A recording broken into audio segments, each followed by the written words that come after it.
Ramai beredar rekaman memperlihatkan sejumlah ledakan terjadi pada kendaraan tempur Ukraina. Rekamannya beredar di Telegram pada Senin 17 April 2023. Kendaraan yang terparkir di dalam hutan tersebut berhasil diciduk drone pengintai Rusia.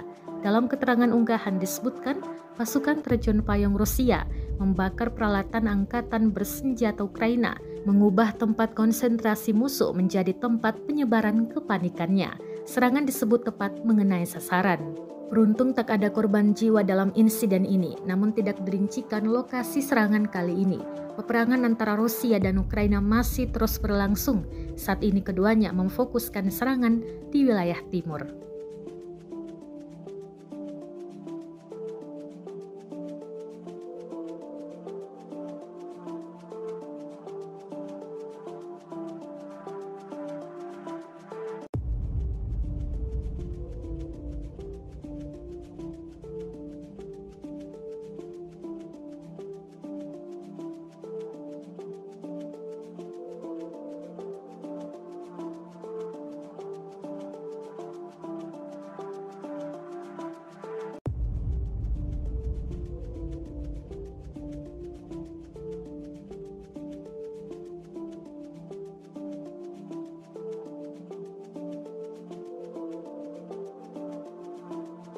Terima kasih sudah nonton.